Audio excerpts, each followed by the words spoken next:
She sat alone in the corner of the crowded cafe, a little girl with tears in her eyes, hands trembling as she tried to sign something no one understood. People walked past her, whispering, staring, but no one cared, until a young woman quietly knelt in front of her and began to speak to her, not with words, but with her hands. In that moment, the world stopped, and a miracle of kindness began. The morning sun spilled through the wide glass windows of a busy city cafe, painting soft golden lines across marble floors. The scent of roasted coffee beans filled the air, and the rhythmic hum of conversations, clattering cups, and baristas calling out orders created a familiar kind of chaos, one where no one really noticed anyone else. In the corner near the window sat a small girl, no older than 8. Her name was Ella Harrison, the daughter of one of the city's most powerful billionaires. But here, stripped of titles and wealth, she looked like any other lost child. Her long dark hair was tied with a silk ribbon, and her small hands clutched a worn sketchbook covered in tiny drawings of stars and flowers. Yet her eyes, those big, glassy, uncertain eyes, revealed something deeper: fear,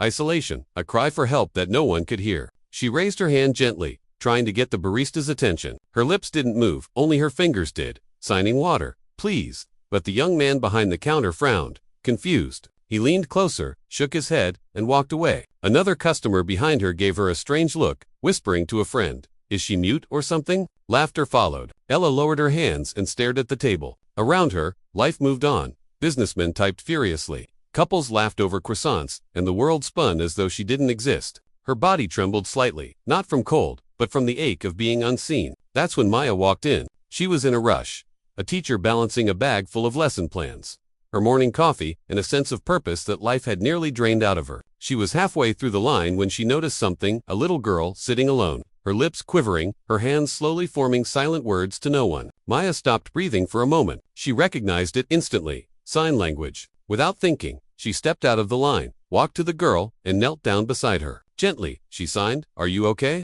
Ella froze. Then, for the first time that morning, her face lit up, a small trembling smile breaking through the silence. Someone understood her, and in that instant, a bond began, not of words, but of kindness.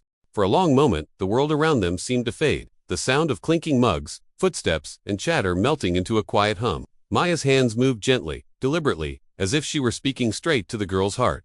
"Are you okay?" she signed again, slower this time, making sure each motion was clear. Ella blinked, her small chest rising and falling as tears welled up in her eyes.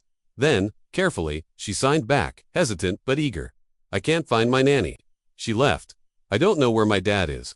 Maya's expression softened. She smiled, a simple, kind smile that carried more comfort than words ever could. She took a seat across from the girl, lowering herself to her level so their eyes met. The contrast between them was striking. Maya's clothes were modest, slightly rumpled from her morning rush, while Ella's pristine designer dress and polished shoes screamed of wealth. Yet in that moment, there was no distance between them. Just two souls meeting in the quiet language of hands and heart. A few customers began watching. One whispered, "She's using sign language." Another said softly, "Oh, the child must be deaf." The tone shifted, curiosity replacing indifference. People who had ignored the girl moments ago now watched with quiet guilt.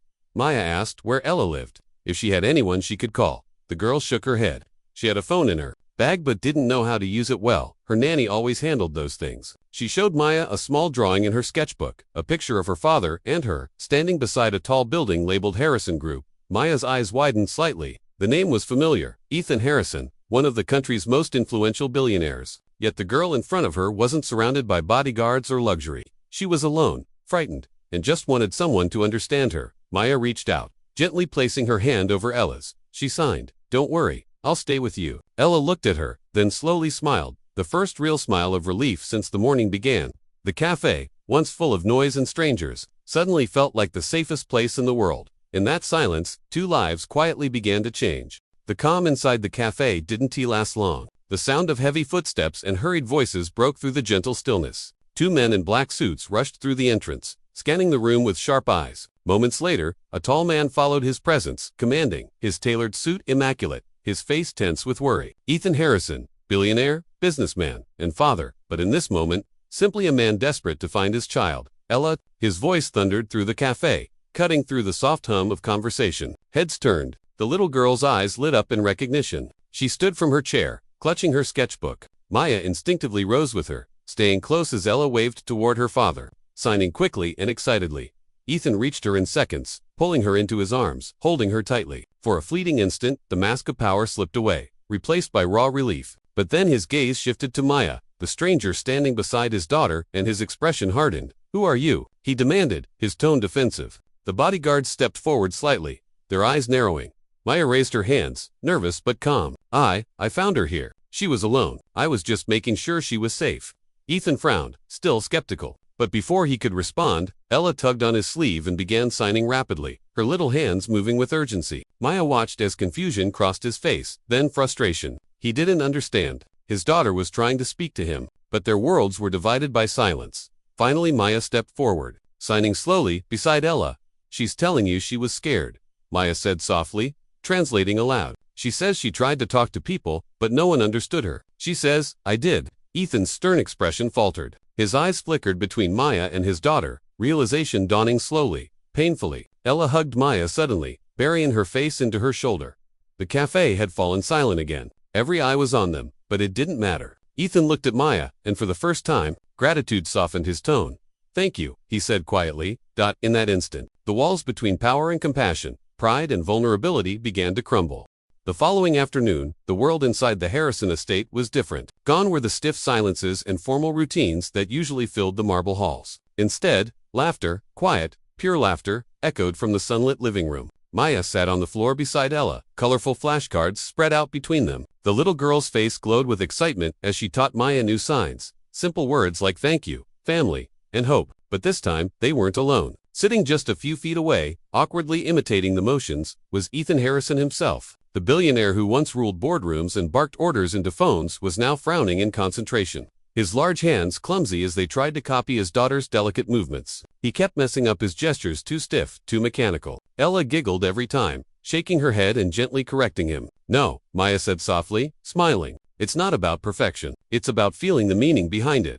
Ethan nodded slowly, exhaling. He tried again, slower this time. His fingers traced the air with more care, his expression softening as he looked at his daughter. Finally, he signed the words, "I love you." For a moment, Ella just stared, wide-eyed, frozen in disbelief. Then her lips curved into a trembling smile. She ran to him, wrapping her small arms around his neck. Ethan held her tightly, his breath catching as emotion overwhelmed him. Maya looked away, blinking back her own tears. What she was witnessing wasn't just communication, it was transformation. A man learning how to speak to his daughter, not through power, but through love. When Ella pulled back, she touched his cheek and signed one word, happy. Ethan nodded, his eyes glistening. "Me too," he whispered, his voice barely audible. The mansion, once filled with silence, now pulsed with warmth. The maids who passed by smiled quietly, sensing something sacred unfolding. Later, as Maya prepared to leave, Ethan stopped her at the door. "You did more than help her," he said quietly. "You helped me hear her." Maya smiled. "You always could," she replied gently. "You just needed to listen differently." And for the first time in years, Ethan truly did.